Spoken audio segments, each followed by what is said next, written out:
شهر رمضان الذي أنزل فيه القرآن هدى للناس وبينات من الهدى والفرقان فمن شهد منكم الشهر فليصمه ومن كان مريضا أو على سفر فعدة من أيام أخر يريد الله بكم اليسر ولا يريد بكم العسر ولتكملوا العدة ولتكبروا الله على ما هداكم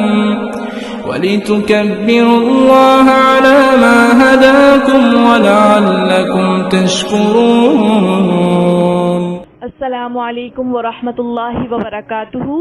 میں امید کرتی ہوں آپ سب ایمان اور صحت کی بہترین حالتوں میں ہوں گے انشاءاللہ تعالی.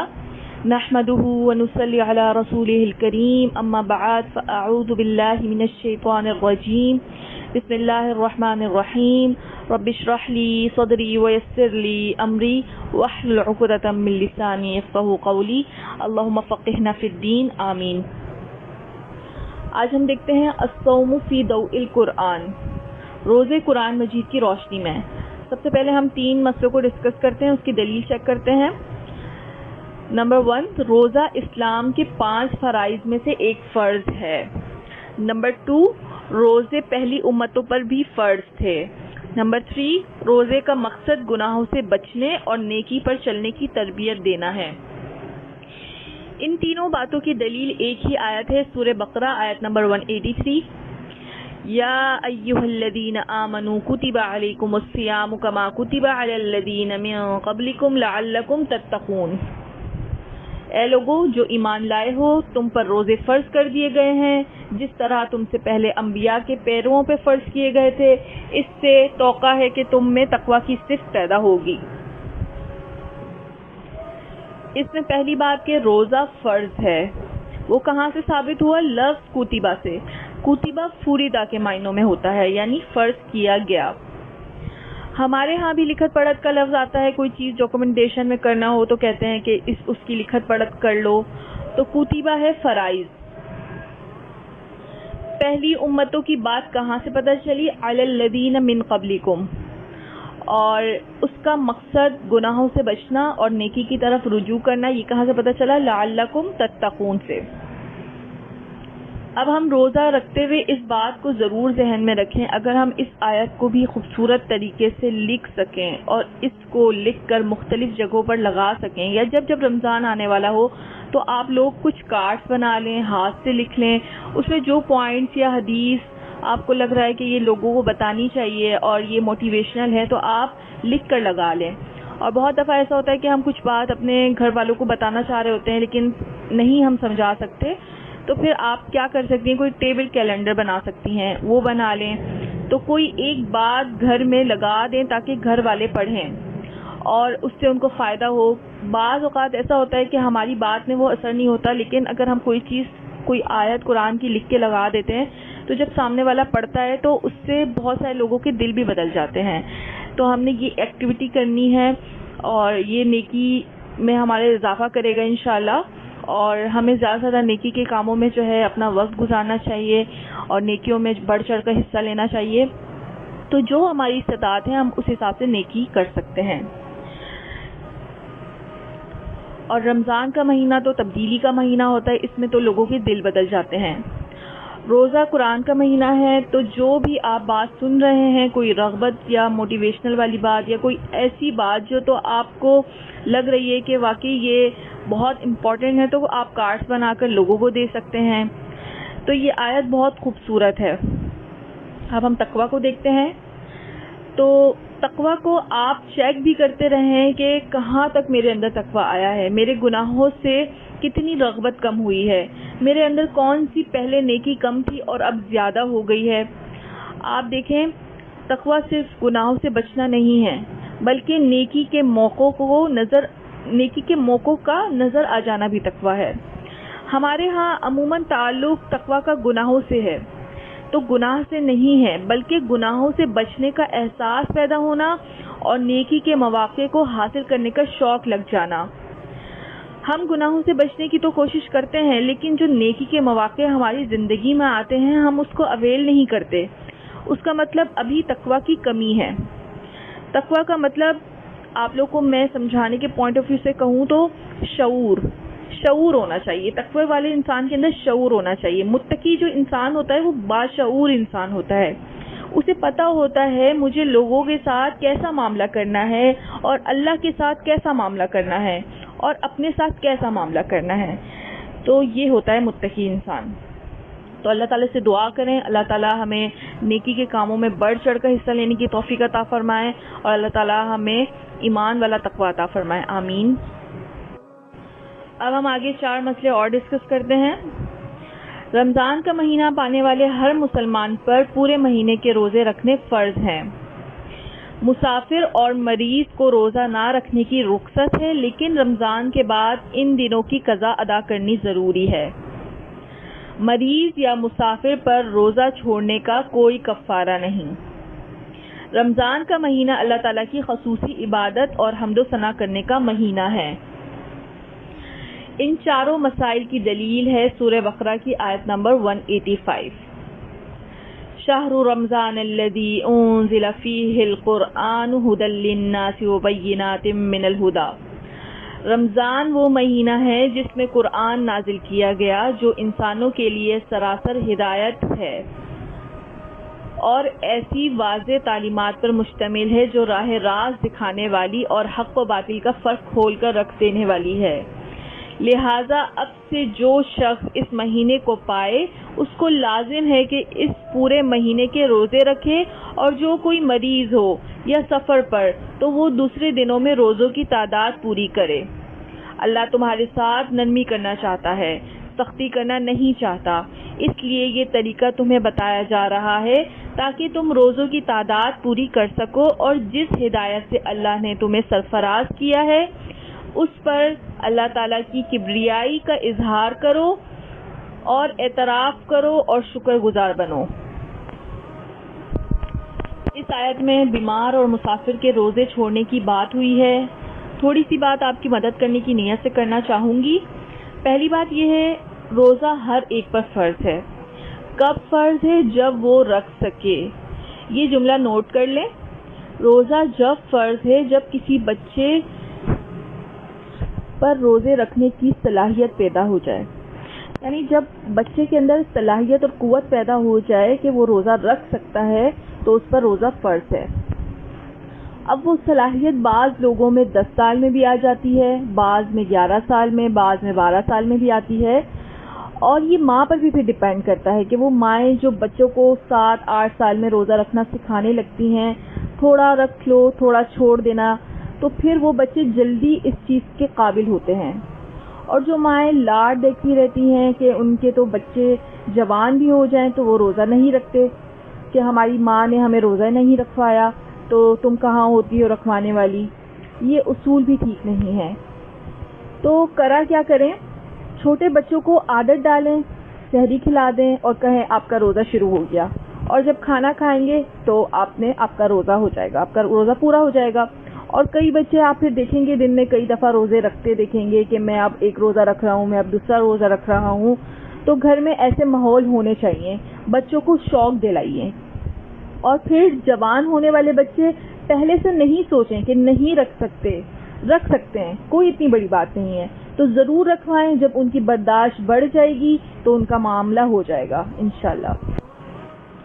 ایک بات اور ذہن میں رکھیں، کچھ مائیں روزہ رکھوا دیتی ہیں بچوں کو، لیکن وہ سلا دیتی ہیں اپنے بچوں کو کہ بچے نے روزہ رکھا ہوا ہے، بیچارہ روزے سے ہے، تو نمازوں کے لیے بھی نہیں اٹھاتی۔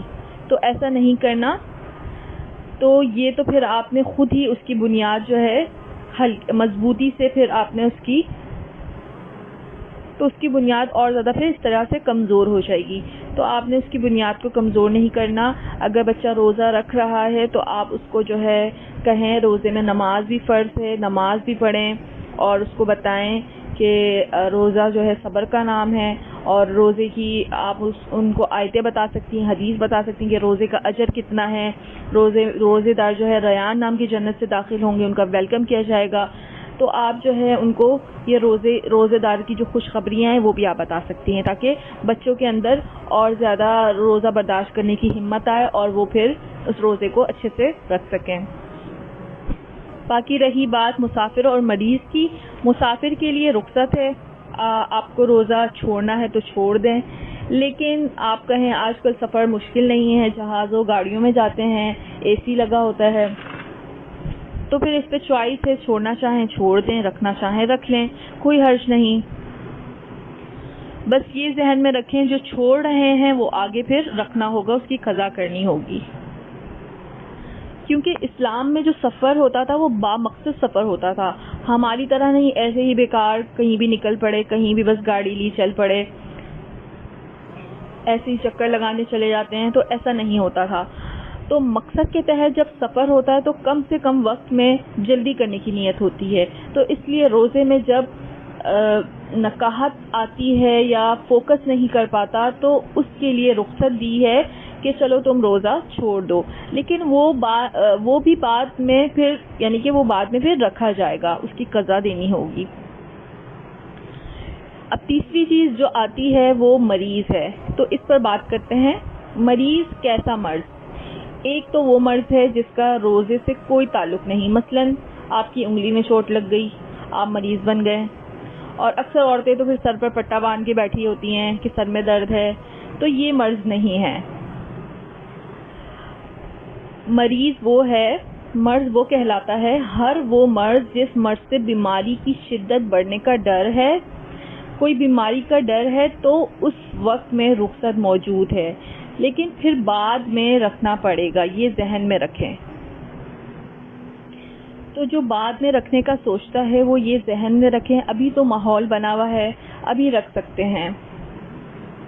بعد میں اکیلا رکھنا تھوڑا سا مشکل ہو جاتا ہے روزہ، لیکن ابھی تو ماحول بنا ہوا ہے تو ابھی تو روزے رکھ سکتے ہیں. لیکن اگر کوئی واقعی بہت زیادہ بیمار ہے، لگ رہا ہے کہ نہیں رکھ سکتے، تو پھر رخصت موجود ہے کہ آپ روزہ چھوڑ دیں، لیکن پھر اس کی قضا آپ کو بعد میں جب آپ کی طبیعت ٹھیک ہو جاتی ہے تو پھر آپ نے اس کی قضا دینی ہوگی. تو اگر کوئی مریض رکھنا چاہتا ہے، اس کے اندر اگر کوئی غلط سوچ پیدا نہیں ہوتی تو وہ رکھ سکتا ہے. تو دونوں حالت میں آپ کے پاس چوائس ہے. اگر تو آپ مریض ہیں، اگر آپ نہیں روزہ رکھنا چاہتے تو آپ کے پاس رخصت موجود ہے، آپ روزہ چھوڑ دیں اور اس کی پھر قضا آپ بعد میں رکھ لیں. اور اگر مریض ہو کر بھی آپ روزہ رکھنا چاہتے ہیں تو آپ روزہ رکھ سکتے ہیں، اس میں بھی کوئی حرج نہیں، یہ بھی ٹھیک ہوگا. اچھا، بعض مرض ایسے ہوتے ہیں. اگلی جو چیز ہے روزہ چھوڑنے کا کفارہ نہیں ہے. تو اس میں یہ ہے کہ مثال کے طور پر آج آپ اٹھے، آپ کو بخار تھا، دوا کھانی تھی یا کچھ بھی، ٹھیک ہے، آپ نے روزہ چھوڑ دیا، تو آپ نے پھر کیا کرنا ہے؟ اس کی پھر قضا یہ ہے جب بھی آپ کو موقع ملے آپ اس کا میک اپ کر لیں، اس کا کفارہ کوئی نہیں ہے، ٹھیک ہے، صرف قضا ہے. روزہ چھوڑے مسافر اور مریض پر صرف قضا ہے، اس کا کوئی کفارہ نہیں ہے. لیکن بعض مرض ایسے ہوتے ہیں دائمی ہوتے ہیں. مثلا کسی کو ایسی بیماری ہے، اس نے آج بھی روزہ نہیں رکھا، اس کو پتہ ہے آئندہ دنوں میں بھی وہ نہیں رکھ سکے گا روزہ. مثلا کسی کا اسٹمک پرابلم ہوتا ہے، وہ چند گھنٹوں کے بعد بھوکے نہیں رہ سکتے. بعض لوگ یعنی شوگر پیشنٹ ہوتے ہیں. اکثر عورتیں کیا کرتی ہیں، ویسے چل پھر رہی ہوتی ہیں، صحیح ہوتی ہیں، لیکن جیسے ہی نماز کا وقت آتا ہے تو وہ بیٹھ جاتی ہیں یا بیٹھ کر نماز پڑھتی ہیں. تو ایسا نہیں کرنا چاہیے. خود سے ایزیوم نہیں کرنا چاہیے کہ میں روزہ نہیں رکھ سکتی. تو آپ رکھ سکتی ہیں. آپ اپنے آپ کو یقین دلائیں، نیت کریں اور رکھیں. روزہ سحری کھائیں اور دعا کریں، اللہ سے آپ کو صبر دے، اور اپنے آپ کو بہلائیں کہ انشاءاللہ آپ رکھ لیں گی روزہ. اور روزے کے بہت سارے فائدے ہیں، اور اگر چھوڑیں تو پھر اس کی بعد میں قضا رکھنی ضروری ہے. اگر کسی کو لگ رہا ہے میری بیماری ابھی ہے تو وہ پھر کفارہ دے دے. کفارہ آگے آئے گا انشاءاللہ. کفارہ کیا ہے؟ ایک مسکین کو کھانا کھلانا ایک وقت کا. لیکن یہ کبھی نہیں سوچنا چاہیے کہ آج مجھے شوگر ہے تو وہ ہمیشہ رہے گی.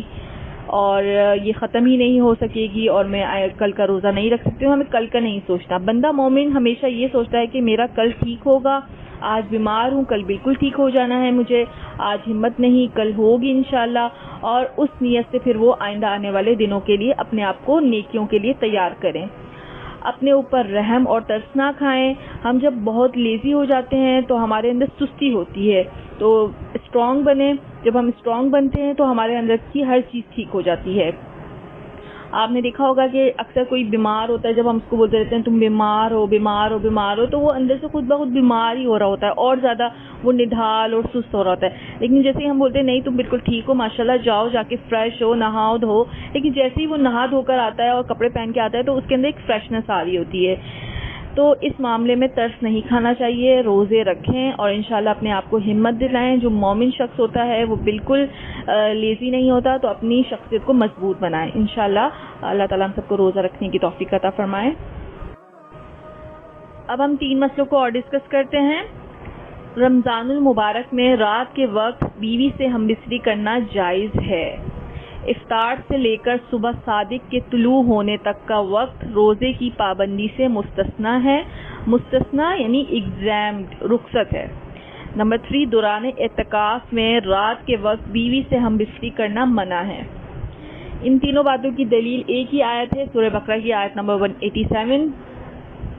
احل لکم لیلۃ الصیام الرفث الی نسائکم, تمہارے لیے روزوں کے زمانے میں راتوں کو بیویوں کے پاس جانا حلال کر دیا گیا ہے. وہ تمہارے لیے لباس ہیں اور تم ان کے لیے لباس ہو. اللہ تعالیٰ کو معلوم ہو گیا کہ تم لوگ چپکے اپنے آپ سے خیانت کر رہے تھے, مگر اس نے تمہارا قصور معاف کر دیا اور تم سے درگزر فرمایا. اب تم اپنی بیویوں کے ساتھ شب باشی کرو اور جو لطف اللہ نے تمہارے لیے جائز کر دیا ہے اسے حاصل کرو. نیز راتوں کو کھاؤ پیو یہاں تک کہ تم کو سیاہ شب کی دہاڑی سے سپیدہ صبح کی دہاڑی یعنی رات کے اندھیرے سے صبح کی روشنی نمایاں نظر آ جائے. تب یہ سب کام چھوڑ کر رات تک اپنا روزہ پورا کرو, اور جب تم مسجدوں میں معتکف ہو تو یعنی اعتکاف کی حالت میں ہو تو بیویوں سے مباشرت نہ کرو. یہ اللہ تعالیٰ کی باندھی ہوئی حدیں ہیں, ان کے قریب نہ بھٹکنا. اس طرح اللہ تعالیٰ اپنے احکام لوگوں کے لیے بصراحت یعنی صریح کھلم کھلا وضاحت کے ساتھ بیان کرتا ہے. توقع ہے کہ وہ غلط رویے سے بچیں گے. سورہ بقرہ آیت نمبر 187. یہ آیت بنیادی طور پر قرآن پاک میں جو آیت آئی ہیں جن میں روزے کے مختلف تدریجی مراحل تھے اس میں سے تھی. خلاصہ کلام یہ ہے کہ اسلام نے روزے کو ایک دم فرض نہیں قرار دیا. جس طرح شراب لمحہ لمحہ کر کے حرام ہوئی, سود مختلف اسٹیپس میں آیا, اسی طرح روزہ بھی اسٹیپس میں آیا. جس میں شروع میں کیا ہوتا تھا, رات کے وقت میں بھی پابندی تھی. صرف مغرب سے لے کر عشاء کی نماز کا بیچ کا وقت یا مغرب کے بعد اینی ٹائم آنکھ لگ جائے سو جائے تو یہ جو بیچ کا وقت ہوتا تھا اس میں کھانا پینا, تعلقات بیوی شوہر کے یہ جائز تھے. جو ہی رات عشاء کا وقت شروع ہوا یا اس سے پہلے کسی کی آنکھ لگ گئی تو یہ ساری چیزیں منع ہو جاتی تھی. انسانی نفس پر یہ چیز بوجھل پڑی. اللہ تعالیٰ نے مسلمانوں کے لیے روزہ آسان کر دیے. کیسے کہ چلو کوئی بات نہیں, اللہ نے یہ سب چیزیں رات میں حلال کر دیے. باقی امت مسلمہ پر آسانی اور رحمتوں کی دلیل ہے یہ. اللہ تعالیٰ ہمیں اس اسلام کی قدر کرنے کی توفیق دے کہ جس میں اللہ تعالیٰ نے ہمیں واقعی کتنی خوبصورت چیزیں بتائی. یہ تھی چند باتیں. انشاءاللہ آگے پھر ہم چاند دیکھنے کے مسائل اور ڈفرینٹ مسائل کو ڈسکس کریں گے. جزاک اللہ خیرا کثیرا. السلام علیکم ورحمۃ اللہ وبرکاتہ.